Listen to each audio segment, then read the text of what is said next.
Hello friends, welcome to Angel maths competition.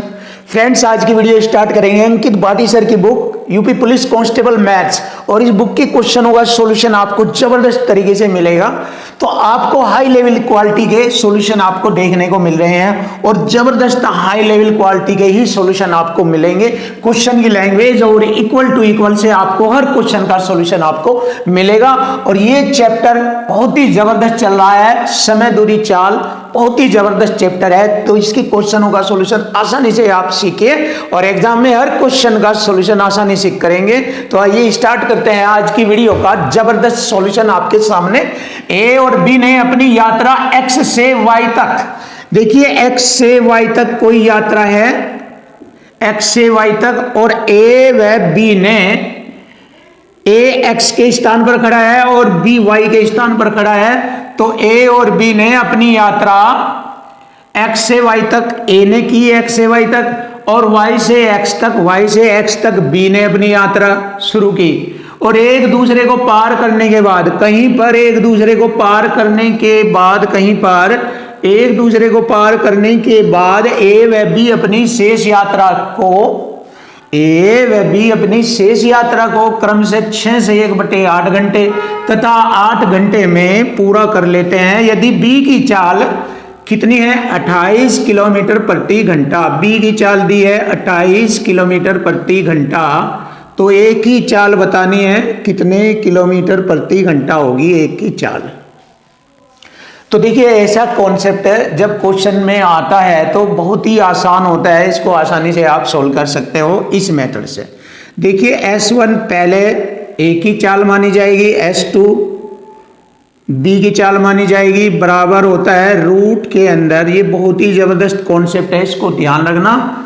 जब दोनों एक दूसरे से मिलने के बाद इतने और इतने समय पर पहुंचते हैं, उनमें से एक की चाल दी जाती है तो दूसरे की चाल पूछी जाती है। तो ये वाला कॉन्सेप्ट लगता है S1/S2 बराबर रूट में T2/T1। यहां पर ये T1 समय है और ये हो गया T2 समय। ये यहां पर S2 चाल हो गई और ये ए की चाल S1 हो गई। तो बस यहां पर फिलअप कर दीजिए, आपके क्वेश्चन का आंसर आसान हो जाएगा। तो चलिए कर लेते हैं इसको आसान। S1 पूछा गया है और S2 की चाल हमें दी गई है। S1 ए की चाल है, S2 28 हो गया, बराबर रूट में एंट्री भरेंगे। यहाँ पर T2 कितना हो गया 8, और बटे में T1 हो गया हमारा 8 × 48 और 1 49 बटे में 8, 49/8।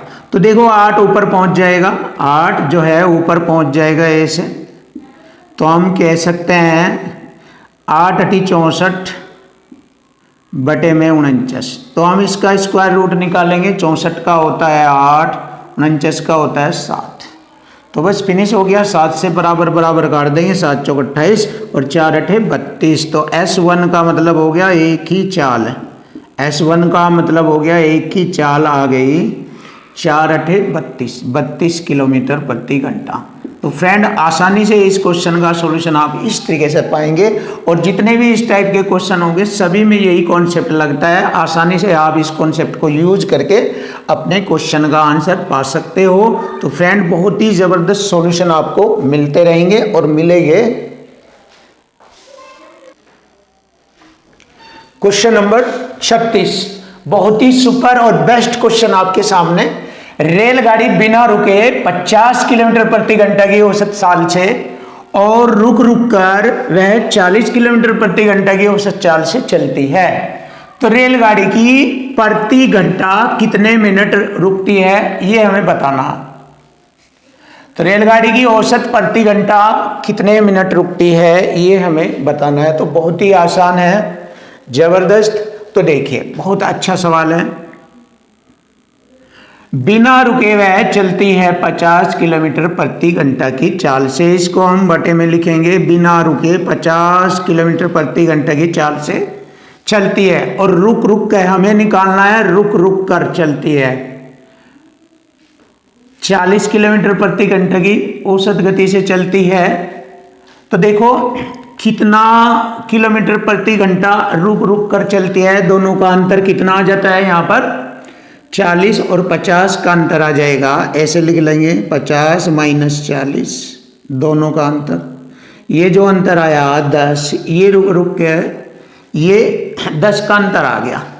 बिना रुके तो 50 की चाल से चलती है, रुक रुक कर 40 की चाल से चलती है। तो रुकने का जो किलोमीटर प्रति घंटा की चाल निकल कर आई वह 10 आई, तो इसलिए मैंने यहाँ पर क्या लिखा 10। और पूछा है प्रति घंटे में कितना मिनट रुकती है। घंटे में 60 मिनट होती है, 60 से गुणा करेंगे और यहीं से हमारे क्वेश्चन का आंसर आ जाएगा। 10 पंजे 50 और 5 से मैंने इसको 60 को काटा 12 बार, तो 12 मिनट प्रति घंटा रुकती है। यही हमारे क्वेश्चन का आंसर आ चुका है। Option A is right. ये रहा फ्रेंड बहुत ही जबरदस्त और आसान सॉल्यूशन आपके सामने।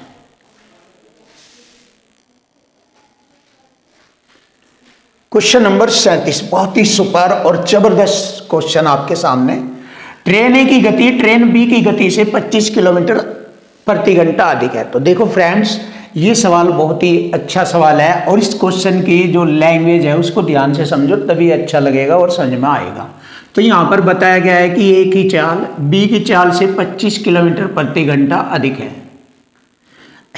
ट्रेन बी द्वारा 250 किलोमीटर की दूरी तय करने में जितना समय लगता है, ट्रेन बी जितना समय लेती है, तो ए को 300 किलोमीटर की दूरी तय करने में ट्रेन बी से, उससे का मतलब ट्रेन बी से 4 घंटे कम लगते हैं।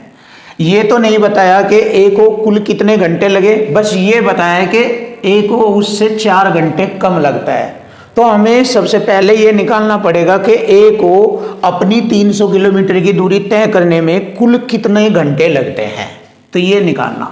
तो देखो बहुत ही अच्छी टेक्निक है, क्वेश्चन की लैंग्वेज से माइंड का यूज किया जाता है ऐसे क्वेश्चनों में।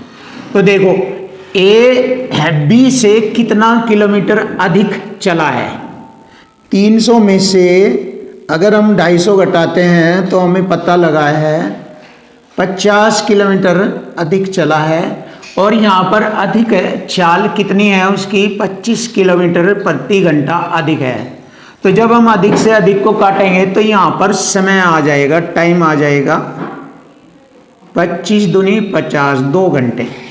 अब ये जो 2 घंटे आए हैं, अगर हम ये 2 घंटे इसमें ए के बारे में ये बताया गया है कि ए ने बी से, यानी कि उससे का मतलब बी से 4 घंटे का समय कम लिया है 300 किलोमीटर की दूरी तय करने में, लेकिन ये तो नहीं बताया कि कुल समय ये लिया गया है। तो ये 4 घंटे का जो समय कम है, इस कम में ये 2 घंटे और जोड़ दिए जाते हैं, तो हमें मालूम हो जाता है कि 300 किलोमीटर की दूरी तय करने में ए ने कुल समय 6 घंटे लिया। तो ए का टाइम हुआ, ए का समय हुआ 4 प्लस ये वाले 2 घंटे, तो 6 घंटे में वह टोटल 300 किलोमीटर की दूरी तय करता है। तो यहाँ पर ए की चाल आ जाएगी। तो देखिए ए की चाल बहुत ही आसानी से क्वेश्चन का आंसर हो गया। चाल बराबर दूरी बटे समय, कुल 6 घंटे, तो 6 पंजे 30, 50 किलोमीटर प्रति घंटा की चाल। देखिए 50 किलोमीटर प्रति घंटा की चाल आ गई। अब यहाँ पर आप एक्स्ट्रा चीज भी प्रूफ कर सकते हैं। देखिए जब यहाँ पर ट्रेन ए की चाल बी की चाल से 25 किलोमीटर प्रति घंटा अधिक है और मुझे मालूम हो गया कि ए की चाल 50 है, तो इसका मतलब या 25 किलोमीटर प्रति घंटा अधिक है बी से, तो इसका मतलब बी की चाल 25 किलोमीटर प्रति घंटा है, क्योंकि 50 में तो ये अधिक घटाएंगे तो बी की चाल आ जाएगी 25 किलोमीटर प्रति घंटा। और 25 से इसे भाग देंगे, जो बी 250 किलोमीटर की दूरी तय करता है 25 की चाल से, 25 दाम 250, 10 घंटे में बी तय करता है और ए 6 घंटे में तय करता है। तो ए बी से 4 घंटे कम समय लगाता है, ये प्रूफ हो जाता है। तो यही है बेस्ट क्वेश्चन आपके सामने। वैसे और तरीके से भी होता है, बट सबसे अच्छा तरीका इसको ऐसे कर सकते हो फास्ट मेथड से। अब एक और नया क्वेश्चन है आपके सामने, बहुत ही अच्छा, ये भी क्वेश्चन की लैंग्वेज और इक्वल टू इक्वल से करेंगे। अपनी सामान्य गति की 60% गति से चलते हुए, यानी कि गति का मतलब चाल से चलते हुए। देखिए सामान्य गति होती है अपने आप में 100%, तो 100% की बजाय वह अगर 60 किलोमीटर प्रति घंटे की चाल से चलता है तो एक व्यक्ति अपने गंतव्य स्थान पर 1 घंटा 40 मिनट की देरी से पहुंचता है। क्यों पहुंचा देरी से? क्योंकि जो उसकी चाल थी वह पहले 100% थी चाल, अब उसने उसका 60% चाल चल दी, यानी कि 100 तो नहीं चला बट 60% चला, तो चाल कम हो गई। जब चाल कम हो गई तो समय ज़्यादा लगेगा उस दूरी को तय करने में। देखो 60% की चाल से दूरी बराबर होती है चाल गुणा समय। ये दूरी हो गई इधर, दूरी बराबर चाल गुणा समय। 1 घंटा 40 मिनट को कैसे लिखेंगे? देखिए 1 घंटा 40 मिनट के भी घंटे बनाएंगे, 20 दूनी 40, 20 ते 60, 3 2 5/3, 5/3 घंटे का समय लगता है। देखिए ये समय क्यों लगा है देरी से? क्योंकि उसने अपनी वास्तविक चाल की 60% चाल से चलना शुरू कर दिया, चाल घट गई तो समय बढ़ गया। अब देखो यहाँ पर समय बढ़ गया, यानी कि अंतर बराबर अंतर करेंगे। अगर चाल घटी है तो समय तभी तो बढ़ा है। कितना घटी है? देखिए 100% तय 60 रह गई तो 40% घटी है। तो देखिए अगर चाल घटेगी तो समय बढ़ेगा, एक दूसरे के अपोजिट होता है चाल और समय। चाल घट जाएगी समय बढ़ जाएगा, तो वह उसका सामान्य समय घंटों में बताओ, टाइम बताना हमें। तो देखिए दोनों कंडीशन में दूरी इक्वल टू इक्वल है, बराबर बराबर है, तो यहाँ पर हम इक्वल टू इक्वल का यूज कर लेंगे आसानी से। 40% आपको पता लग गया, 100% में तो उसने 60 की गति से चलना शुरू कर दिया तो 40% घट गई चाल। उस घटी हुई चाल की वजह से ये टाइम बढ़ गया, तो हो गया इक्वल टू इक्वल, अंतर बराबर अंतर।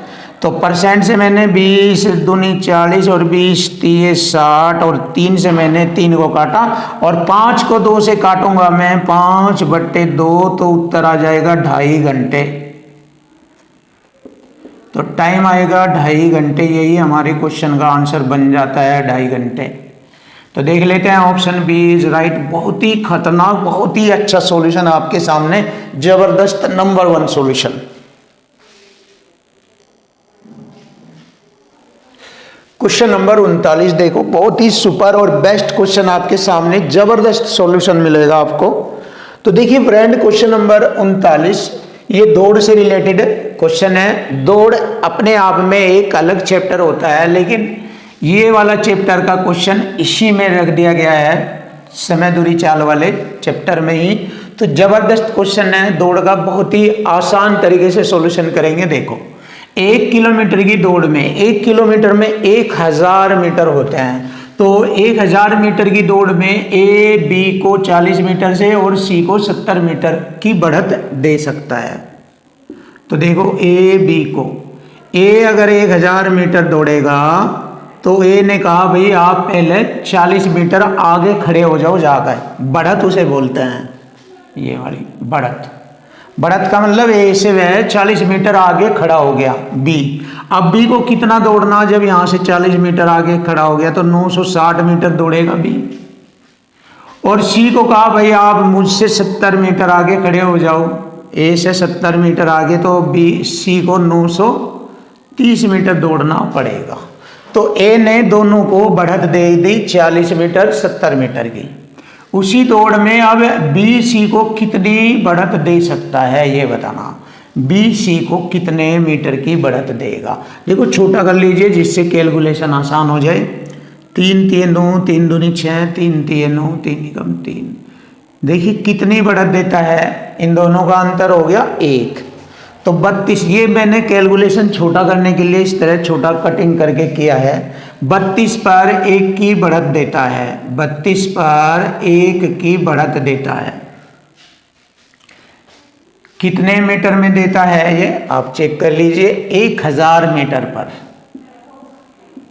अब इसको हल करेंगे, हमारे क्वेश्चन का आंसर आ जाएगा। देखिए 8 चौक 32, 4 बार काटा, 8 एकम 8, 2 हो गए 20, 8 दूनी 16, 4 8 पंजे 40। कटिंग हो गया पर 125/4। अब 4 से मैं इसको भाग करूंगा 125/4। देखिए लिख लीजिए 125/4।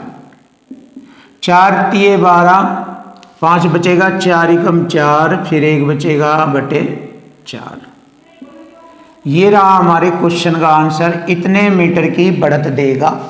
बी सी को 31 से 1/4 मीटर की बढ़त देता है। Option C is right. तो देखो फ्रेंड, बहुत ही आसानी से जबरदस्त सॉल्यूशन आपके सामने आ चुका है। अब देखिए नाव धारा बोट एंड स्ट्रीम वाले क्वेश्चन आ चुका है। तो सबसे पहले इसका एक छोटा सा कॉन्सेप्ट सीखिए, फिर आपके सामने ये क्वेश्चन आसान हो जाएगा, वरना डायरेक्ट पढ़ाने से कोई फायदा नहीं होगा। देखो पहले तो देखिए शांत जल किसे कहते हैं।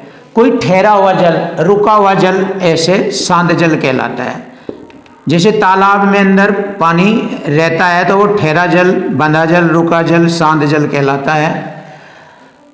शांत जल की चाल इसी में होती है, शांत जल की चाल जिसमें पानी की गति ना हो, पानी स्थिर हो, रुका हुआ हो, ठहरा हो, उसे बोलते हैं शांत जल। और इसमें अगर कोई आदमी नाव चलाता है अपनी, तो उसकी खुद की शांत जल की चाल होती है, नाव की शांत जल में चाल होती है।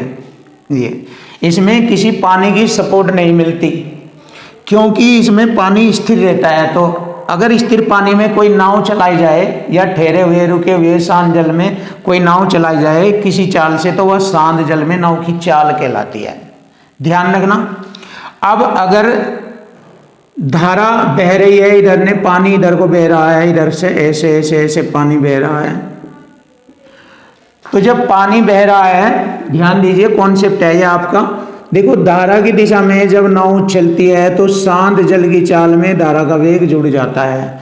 अगर धारा का वेग दिया है 2 किलोमीटर प्रति घंटा और शांत जल की चाल 10 है, तो 10 में 2 जुड़कर क्या चाल बन जाती है? 12 किलोमीटर प्रति घंटा धारा की दिशा में चाल बन जाती है। शांत जल में मैंने 2 किलोमीटर धारा का वेग जोड़ा, तो आप यूं कह सकते हैं कि धारा की दिशा में जब नाव चलती है तो शांत जल में जो नाव की चाल होती है उसमें धारा का वेग भी जुड़ जाता है। ये जैसे मैंने दिखा, यदि धारा के विरुद्ध नाव चलाई जाए तो शांत जल में से धारा का वेग घट जाता है, तभी वह धारा के विरुद्ध नाव चलेगी। तो ये वाला कॉन्सेप्ट ध्यान रखना। धारा की दिशा में जब नाव चलती है तो शांत जल में धारा का वेग जुड़ता है, जब धारा के विरुद्ध चलती है तो शांत जल में से धारा का वेग घट जाता है। तो धारा के विरुद्ध चाल ये आ गई और धारा की दिशा में चाल ये हो जाएगी। अब अगर आपसे पूछा शांत जल में नाव की चाल, तो दोनों चालों का योग, धारा की दिशा में और धारा के विरुद्ध दोनों चालों का योग बटे 2 कर दो ना। अगर धारा का वेग पूछा, दोनों चालों का अंतर बटे 2 कर देना, क्वेश्चन का आंसर आ जाएगा। तो इस पॉइंट से ही आप पूरा नाव धारा का चैप्टर निकाल सकते हैं, यदि आपके ये पॉइंट माइंड में बैठ जाए अच्छी तरीके से। फिर मैं कहता हूं, अगर धारा की दिशा में चलेगा तो शांत जल में धारा का वेग जुड़ेगा, धारा के विरुद्ध चलेगा तो शांत जल में से धारा का वेग घट जाएगा। और फिर अलग से कॉन्सेप्ट है, शांत जल में नाव की चाल पूछ रहा है तो धारा की दिशा में चाल, धारा के विरुद्ध चाल, दोनों को जोड़कर 2 से भाग कर दीजिए, शांत जल में नाव की चाल आ जाएगी। धारा का वेग पूछे, दोनों चालों का अंतर बटे 2 कर दीजिए, धारा का वेग आ जाएगा। तो इन्हीं कॉन्सेप्ट के अकॉर्डिंग मैं आपको ये क्वेश्चन हल करके दिखा रहा हूँ, बहुत ही आसान रहेगा आपके लिए ये। देखो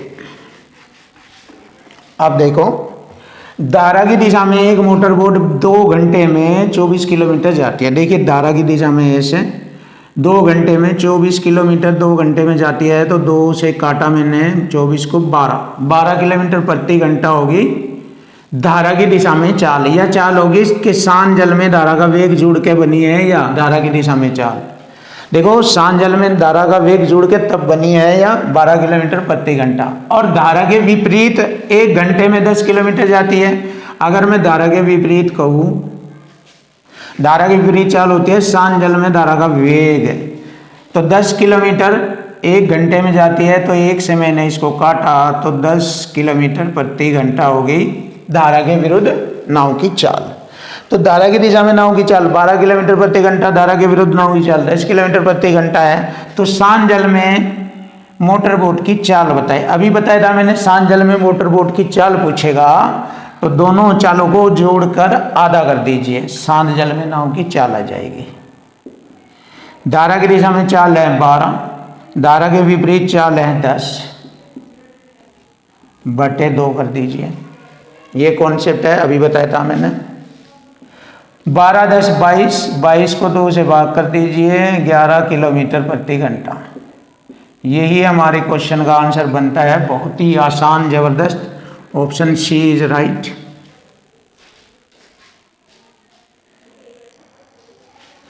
क्वेश्चन नंबर 41 बहुत ही जबरदस्त और खतरनाक क्वेश्चन आपके सामने। देखो फ्रेंड, बड़ा अच्छा सवाल है, आप अगर ध्यान से देखोगे। मोटर बोट का सवाल है, जबरदस्त। शांत जल में एक मोटर बोट की चाल 45 किलोमीटर प्रति घंटा है। ये दिया है 45 किलोमीटर प्रति घंटा की चाल। यदि मोटर बोट धारा की दिशा में 80 किलोमीटर की दूरी 1 घंटा 20 मिनट में तय करता है। देखिए, धारा की दिशा में, अगर धारा की दिशा में जाएंगे तो शांत जल में धारा का वेग जुड़ जाएगा। तो यह चाल कितनी हो गई? 80 किलोमीटर की दूरी 1 घंटा 20 मिनट होता है 4/3। 4/3 होता है 1 घंटा 20 मिनट। कैसे होता है आप देख लीजिए। 1 घंटा 20 मिनट के भी घंटे बनाएंगे। 60 से भाग 20 एकम 20 ते 60, 3 एकम 3 रेख 4/3। ऐसे होता है 4/3। तो 4/3 से इसको भाग देंगे, 4/3 को ऊपर ले जाएंगे, 4 दूनी 8, 20 ते 60, 60 किलोमीटर प्रति घंटे की चाल है। देखिए, धारा की दिशा में 60 किलोमीटर प्रति घंटे की चाल है, जिसमें शांत जल की चाल 45 इसमें जुड़ी हुई है। तो यहाँ पर हम कह सकते हैं कि 45 किलोमीटर तो इसमें शांत जल की चाल है और 15 किलोमीटर प्रति घंटा यहाँ पर धारा का वेग है और ये शांत जल की चाल है। 45 किलोमीटर प्रति घंटा शांत जल की चाल जो कि दी हुई है और 15 किलोमीटर प्रति घंटा धारा का वेग है, क्योंकि धारा की दिशा में शांत जल में धारा का वेग जुड़ जाता है। ये दोनों चाल मालूम हो गई मुझे। तो बताओ, वह इतनी ही दूरी, कितनी दूरी? 80 किलोमीटर की दूरी धारा के विरुद्ध दिशा में कितनी देर में तय करेगा? देखिए, समय बताना। धारा के विरुद्ध चाल कितनी हो जाएगी? शांत जल में से धारा का वेग घटा देंगे, ऐसे इधर शांत जल में से धारा का वेग घटा देंगे तो धारा के विरुद्ध चाल आ जाएगी। 45 में से 15 घटाएंगे, 30 बनता है। 30 से इसको भाग देंगे, 0 से 0, 8/3। 3 दूनी 6। देखिए, 3 दूनी 6, 2 सही, 2/3। अब देखिए, इसके घंटे के मिनट बना लेंगे, 60 से गुणा करेंगे। 3 दूनी 6, 20 बार 20 दूनी 40, तो आ जाएगा 2 घंटा 40 मिनट। 2 घंटा 40 मिनट, यही हमारे क्वेश्चन का आंसर बन जाता है। तो फ्रेंड देख लीजिए, बहुत अच्छा क्वेश्चन का आंसर आ चुका है। ऑप्शन सी इज राइट, 2 घंटा 40 मिनट।